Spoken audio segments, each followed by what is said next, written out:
नमस्कार साथियों, कैसे हैं आप सभी।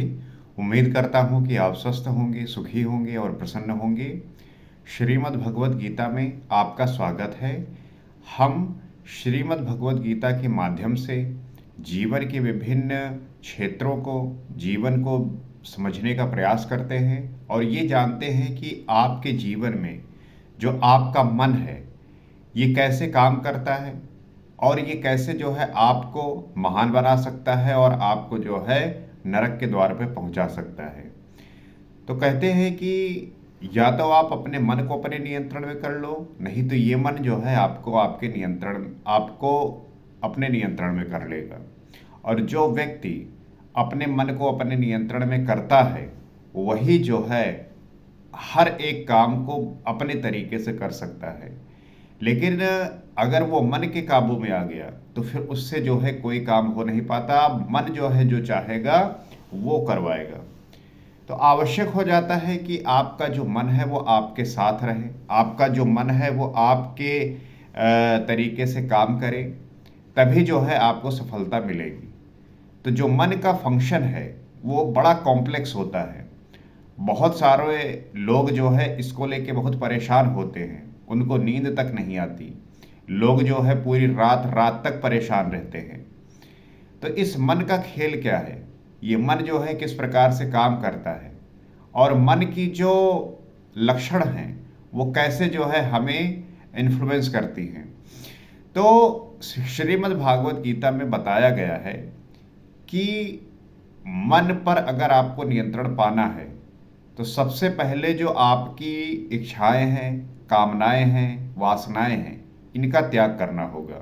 हमारा मन हमें तभी परेशान करता है जब हम अनेक तरह की जो है कामनाएं और इच्छाएं लेके घूम रहे होते हैं और वो जब नहीं पूरी होते तो यही मन जो है आपको परेशान करता है। मन का जो कॉन्सेप्ट है वो आपकी इच्छाओं से होकर जाता है। मन का जो कॉन्सेप्ट है वो आपके वासनाओं से होकर जाता है। मन का जो कॉन्सेप्ट है वो आपकी कामनाओं से होकर जाता है।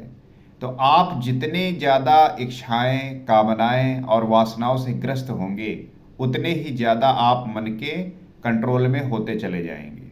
आप पे आपके मन का जो है अधिकार होगा, आप अपने मन पर जो है कंट्रोल नहीं पाएंगे। तो वही व्यक्ति अपने मन पर कंट्रोल पा सकता है, वही व्यक्ति अपने मन पर विजय प्राप्त कर सकता है जो सारे इच्छाओं से रहित हो। क्योंकि जब तक आपके भीतर इच्छा है तब तक मन जो है आप पे हावी होगा और ये मन जो है आपको अलग अलग तरीके से परेशान करेगा।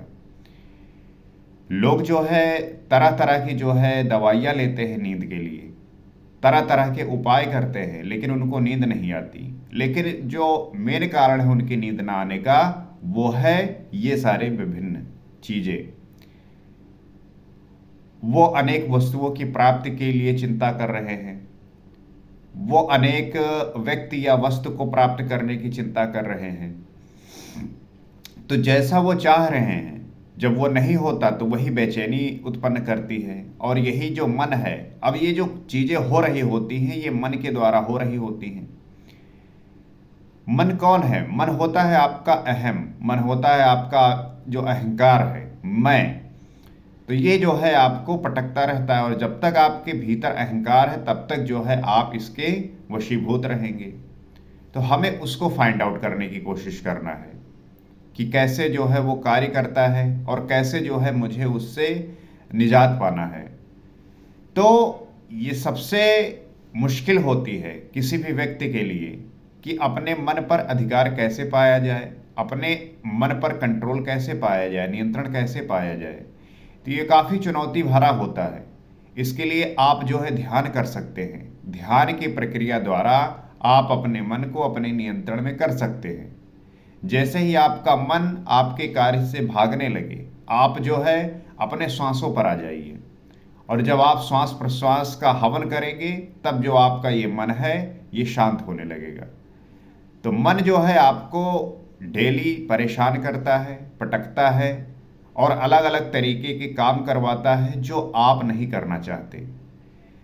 तो हमें जो है ध्यान और योग जितनी जल्दी हो सके वो करना प्रारंभ कर देना चाहिए, क्योंकि आज के समय में जिस प्रकार से चीज़ें उपलब्ध हैं, आपका जो मन है वो भाग रहा है चारों दिशाओं में, और अगर आप इस पे नियंत्रण नहीं पाए तो आपको जो है ये पागल कर देगा, आपको जो है ये बहुत परेशान करेगा।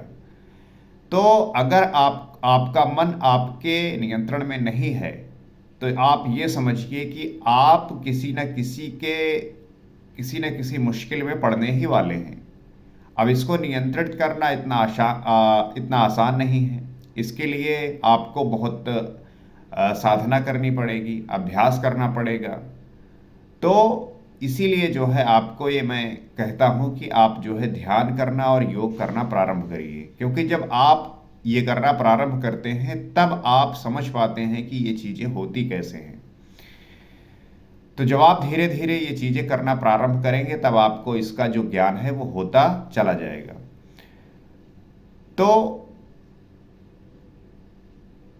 आज हम, जैसा कि हमने पिछले एपिसोड में समझा कि जो व्यक्ति कर्मों का अच्छा बुरा मिलता है तो मरने के पश्चात भी जन्म जन्मांतरों तक क्या मिलता है, और शुद्ध जो सन्यासी है वो क्या है, इन सब के बारे में हमने समझा।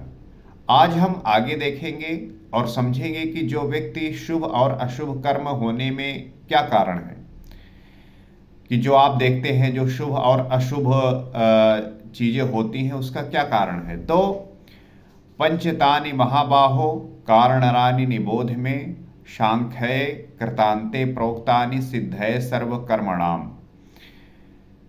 तो श्री कृष्ण अर्जुन से कहते हैं कि हे महाबाहो, संपूर्ण कर्मों की सिद्धि के लिए 5 कारण सांख्य सिद्धांत में कहे गए हैं, उन्हें तू मुझसे भली प्रकार जान। तो अर्जुन को कह रहे हैं कि जो संपूर्ण कर्म हैं, जो संपूर्ण कर्मों की सिद्धि के लिए 5 कारण हैं, उसको जो है सांख्य सिद्धांत में कहे गए हैं, उसको मैं तुझे बताता हूं। तो अधिष्ठानम तथा कर्ता कारणम चा पृथक विधम विविधाश्व पृथक चेष्टा दैवम चावात्र पंचमम। इस विषय में कर्ता कौन होता है? ये जो मन है, यही जो है उत्पात मचाता है। तो इस विषय में जो कर्ता है, पृथक पृथक कारण जिनके द्वारा किया जाता है, यदि शुभ पार लगता है तो विवेक, वैराग्य, शम, दम, त्याग, अनवरत, चिंतन की प्रवृत्तियां इत्यादि कारण होंगी। अगर शुभ पार लगता है, मतलब कि अगर शुभ कार्य होते हैं, इसका मतलब है कि उसमें विवेक, वैराग्य, दम, शम, त्याग और अनवरत चिंतन की प्रवृत्तियों के कारण होंगी। और यदि अशुभ पार लगता है तो काम, क्रोध, राग, द्वेष, लिप्सा इत्यादि कारण होंगी। अब आप इस बात को नोट बनाकर लिख लीजिए और जहां आप रहते हैं उसको जो है चिपका लीजिए। इसको जो है प्रॉपर नोट बनाइए और नोट बना के उसको अपने जहां रहते हैं वहां चिपका लीजिए। क्या कि जो शुभ कर्म होते हैं वो किस वजह से होते हैं? विवेक, वैराग्य, दम, शम, त्याग और अनवरत चिंतन की प्रक्रिया द्वारा। और अशुभ कब होते हैं? जब काम, क्रोध, राग, द्वेष, लिप्सा होती है, तो इसके कारण जो है अशुभ कर्म होते हैं, इनके द्वारा प्रेरित होते हैं। तो आप समझ गए होंगे कि जो शुभ कर्म है वो किनके द्वारा प्रेरित होते हैं और जो अशुभ कर्म है वो किनके द्वारा प्रेरित होते हैं। तो अगर आपको शुभ कर्म चाहिए जीवन में तो आप जो कारण हैं उनको पहचान जाइए, जान जाइए। और अगर अशुभ कर्म है तो आप वो किस कारण से होते हैं इसको आप जान जाइए और इसको नोट बना लीजिए। और जब भी ऐसा कुछ हो तब आप उसे फाइंड आउट करने की कोशिश करिए। तो नाना प्रकार की न्यारी न्यारी चेष्टाएं, अनंत इच्छाएं, आधार अर्थार्थ साधन, जिस इच्छा के साथ साधन मिला वही इच्छा पूरी होने लगती है। तो जिस इच्छा के साथ साधन मिला होता है वही इच्छा आपको पूरी होने लगती है। और 5वां हेतु है दैव अथवा संस्कार। जो 5वां है वो है दैव, या जिसे कह लीजिए संस्कार। तो इसके बारे में कहते हैं कि शरीर वांगम नोभिर यत्कर्म प्रारभते नरः न्यान्यम व विपरीतम व पंचते तस्य हेतवा। तो कहते हैं कि मनुष्य वाणी और शरीर से शास्त्र, मनुष्य जो है वो वाणी और शरीर से शास्त्र के अनुसार अथवा विपरीत जो कुछ कर्म आरंभ करता है उसके ये पांचों ही कारण है। तो जो व्यक्ति होता है वो वह मन, वाणी और शरीर से शास्त्र के अनुसार अथवा विपरीत जो कुछ कर्म आरंभ करता है उसके ये पांचों कारण ही हैं। तो व्यक्ति दो प्रकार के होते हैं, एक वो जो शास्त्र विधि अपनाते हैं और एक वो जो शास्त्र विधि नहीं अपनाते। तो शास्त्र विधि के अनुसार जब वो चलते हैं तो उनके जीवन में शुभ होता है, शास्त्र विधि के अनुसार नहीं चलते तो अशुभ घटित होता है। तो उस व्यक्ति का जो ये मन, वाणी और शरीर है वो शास्त्र के अनुसार ही आरंभ होता है, आरंभ करता है। तो परंतु ऐसा होने पर भी तत्रयं सति कर्तारम आत्मानं केवलम तु या पश्यत्यकृत बुद्धित्वात् सा पश्यति दुर्मति। तो कहते हैं जो व्यक्ति अशुद्ध बुद्धि के कारण उस विषय में कैवल्य स्वरूप आत्मा को कर्ता देखता है वह दुर्बुद्धि यथार्थ नहीं देखता, अर्थात भगवान नहीं करते। तो जो व्यक्ति ऐसे होते हैं जिनकी बुद्धि अशुद्ध है तो उसके कारण वो क्या देखते हैं कि विषय में जो कैवल्य स्वरूप आत्मा है, विषय में अर्थात आपके शरीर में जो कैवल्य रूपी आत्मा है उसको वो कर्ता के रूप में देखते हैं और वो दुर्बुद्धि यथार्थ नहीं देखता, अर्थात भगवान नहीं करते। तो उन्हें इस बात का होश ही नहीं रहता, पता ही नहीं रहता कि जो कैवल्य स्वरूप आत्मा है वो कितना पवित्र और शुद्ध है और उसका जो है क्या होना है। तो इस प्रकार श्री कृष्ण ने दूसरी बार बल दिया कि अध्याय 5 में उन्होंने कहा कि वो प्रभु न करता है, न कराता है, न क्रिया की संयोग को जोड़ता है। तो लोग कहते क्यों है? तो मोह से लोगों की बुद्धि आवृत्त है। तो उसका जो भाव है वो ये है कि ना तो वो कराता है और ना ही किसी क्रिया के संयोग को जोड़ता है। तो लोग कहते क्यों हैं? इसलिए कहते हैं कि मोह से लोगों की जो बुद्धि है वह आवृत है।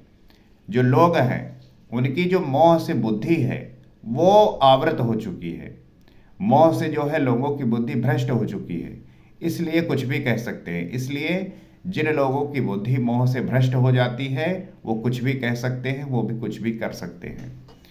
तो यहाँ भी कहते हैं कि कर्म होने में 5 कारण हैं। वो ये बताते हैं कि जो आपके कर्म होते हैं उसके 5 कारण हैं, जिसके बावजूद भी जो कैवल्य स्वरूप परमात्मा को कर्ता देखता है वो मूढ़ बुद्धि यथार्थ नहीं देखता।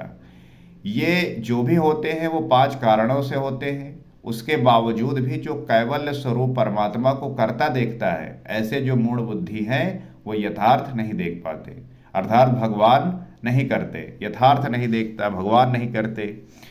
जबकि अर्जुन के लिए वो ताल ठोक कर खड़े हो जाते हैं। निमित्त मात्रम भव कि कर्ता धर्ता तो मैं हूँ, तो निमित्त बनकर खड़ा भर रहे। अर्जुन को ये बात कहते हैं कि तू तो निमित्त मात्र है, कर्ता धर्ता तो मैं हूं, बस तू निमित्त मात्र बनकर जो है खड़ा हो जा। अंततः वे महापुरुष कहना क्या चाहते थे? तो प्रश्न ये उठता है कि ईश्वर श्री कृष्ण वो कहना क्या चाहते थे, वो क्या बताना चाहते थे? वस्तुतः भगवान और प्रकृति के बीच एक आकर्षण रेखा है। ये बड़ी गहरी बात है कि जो भगवान है और प्रकृति के बीच में एक आकर्षण रेखा है। जब तक साधक प्रकृति की सीमा में है भगवान नहीं करते, तो जब तक व्यक्ति ये प्रकृति के सीमा में रहता है तब तक भगवान नहीं करते। अब इस बात को आप समझना कि लोग जो है कुछ भी होता है या नहीं होता है तो भगवान को सीधा दोष देते हैं, लेकिन जब तक व्यक्ति प्रकृति की सीमा में है तब तक भगवान नहीं करते। बहुत समीप रहकर भी दृष्टा रूप में ही रहते हैं, बहुत समीप रहकर भी जो है वो दृष्टा रूप में रहते हैं। अनन्य भाव से इष्ट को पकड़ने पर वह हृदय देश से संचालक बन जाते हैं, और जब वो साधक अनन्य भाव से इष्ट को पकड़ लेता है, उसके सानिध्य में चला जाता है, तब जो है वो संचालक बन जाते हैं। साधक प्रकृति की आकर्षण सीमा से निकलकर उनके क्षेत्र में आ जाता है। तो साधक जब प्रकृति में रहते हुए साधना करता रहता है तो वो जो है इस प्रकृति के जो सीमा है उससे निकलकर वो ईश्वर के क्षेत्र में आ जाता है, और फिर जो है ऐसे अनुरागी के लिए वो ताल ठोककर सदैव खड़े रहते हैं, और जो ऐसे व्यक्ति होते हैं उनके साथ जो है ईश्वर सदैव साथ रहता है। इसलिए अगर कोई जो संसारी व्यक्ति है वो ये कहे कि मेरे साथ ईश्वर है, तो ये गलत कह रहा है, क्योंकि अभी वो सीमा लांघ नहीं पाया है। प्रकृति के जब तक सीमा का आप लांघ नहीं पाएंगे तब तक ईश्वर आपके साथ नहीं खड़ा होगा। तो अगर ईश्वर का आशीर्वाद चाहिए, ईश्वर क्या चाहिए कि आप पे कृपा बरसे, तो आपको वो सीमा का जो है लांघना होगा, प्रकृति की जो सीमा है उसको लांघना होगा। केवल उसी के लिए भगवान करते हैं, अतः चिंतन करें। तो उसी के लिए भगवान जो है कृपा करते हैं, उसी के साथ जो है खड़े होते हैं। तो आप जो है बेवजह और बेकार की बातों में नहीं पड़ना, क्योंकि अगर आप पड़ गए तो आप गलत पड़ गए। क्योंकि जब तक आप इस प्रकृति और सांसारिक जीवन में हैं, समझ लीजिए कि आपका जो है अभी भगवान से साक्षात्कार नहीं हुआ है। आप जो है भगवान के आशीर्वाद के अभी आप लायक नहीं हैं। उनके आशीर्वाद के लायक बनना है तो आपको जो है तपस्या करनी पड़ेगी, आपको जो है साधना करनी पड़ेगी। तो जो व्यक्ति इस प्रकृति की सीमा को लांघ जाते हैं, इस प्रकृति की सीमा को तोड़ देते हैं, वो जो है ईश्वर के सानिध्य में पहुंचते हैं, और उन्हीं लोगों पर जो है ईश्वर की कृपा होती है। वही उन्हीं लोगों के साथ ईश्वर सदैव खड़े रहते हैं। तो अगर आपको चाहिए कि ईश्वर आपके साथ रहे तो आपको इस सीमा का लांघन करना पड़ेगा। आपको काम, क्रोध, मोह, लिप्सा, आसक्ति, त्याग, इन सबसे जो है इनको जो है त्यागना होगा। प्रकृति से संबंधित जो भी गुण हैं इसको त्याग कर जो परमात्मा के लक्षण हैं उन्हें अपनाना होगा, परम गति को प्राप्त करना होगा, उनके सानिध्य में जाना होगा, तभी जो है आपको ईश्वर की कृपा मिलेगी। आप सोचते हैं कि हम संसारी जीवन जिए और इसी में रहते हुए हम पे जो है ईश्वर की कृपा बनी रहे, तो ये सब बेकार की बातें हैं। आप पाखंड कर रहे हैं। लोग अहंकार से भरे हुए हैं, ईर्ष्या से भरे हुए हैं, द्वेष से भरे हुए हैं, काम, क्रोध, लोभ से भरे हुए हैं, और वो मंदिर में जाते हैं, वहाँ जल चढ़ाते हैं, फूल पत्ती चढ़ाते हैं, घंटी बजाते हैं, और उन्हें लगता है कि वो जो है उन पे ईश्वर की कृपा बरसेगी। इसी अहंकार में लोग घूम रहे हैं कि वो बजरंगबली के मंदिर में गए, उन्होंने जो है इस प्रकार से पूजन किया, लेकिन उनकी अंतरात्मा में वो सारी गंदगी भरी हुई है। और उसके बावजूद अगर उन्हें लग रहा है कि उन पे हनुमान जी की कृपा होगी, तो वो मूर्ख है। उनसे बड़ा मूर्ख कोई है नहीं। अगर आपको वाकई में ईश्वर की कृपा प्राप्त करनी है तो जो भी ये प्रकृति के लक्षण हैं इससे आपको जो है दूर होना होगा, और जब तक आप इससे दूर नहीं होंगे आप पे जो है किसी भी ईश्वर की कृपा नहीं बरसेगी, किसी भी ईश्वर का जो है कृपा नहीं मिलेगा। तो आपको अगर ये चाहिए कि ईश्वर की कृपा बने तो आपको उस लायक बनना भी पड़ेगा। जैसे कोई मान लीजिए एग्ज़ाम है, कोई आपको नौकरी चाहिए, तो उसकी जो रिक्वायरमेंट है उसको फिलफिल करना होता है।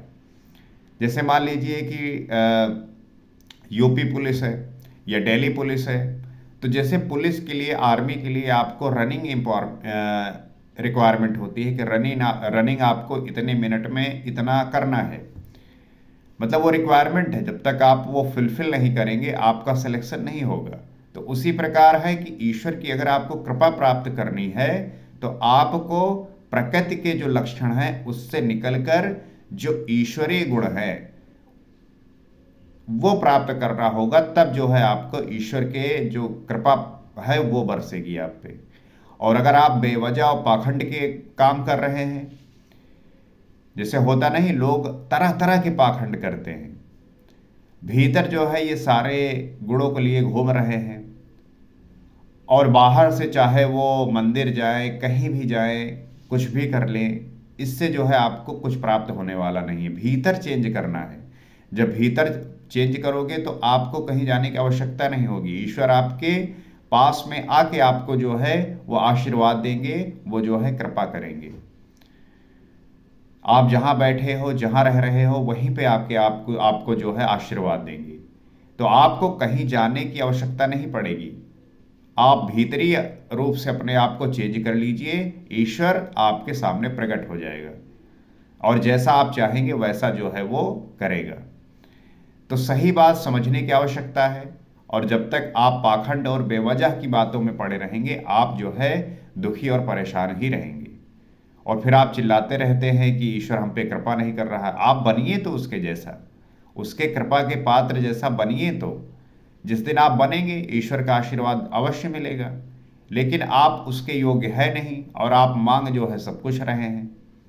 मंदिर जा रहे हो, कह रहे हैं भैया इस साल फॉर्चूनर मिल जाते तो मजा आ जाते। ये नहीं मांगना। जो मांगना है आपको, बल बुद्धि मांगना है, विद्या मांगना है। उससे जो है आप सही और गलत का निर्णय ले पाएंगे।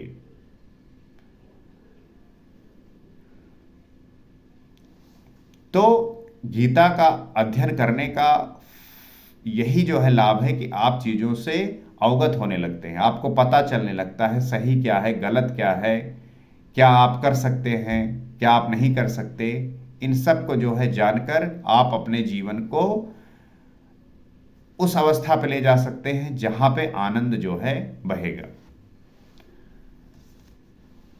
तो आप जो है गीता का पाठ करना प्रारंभ करिए। आपको इससे जो है बहुत ज्यादा जो है लाभ मिलेगा, और समझने का जो है मौका मिलेगा कि ये जीवन है क्या और इसे कैसे जीना है। आज इतना ही। नमस्कार।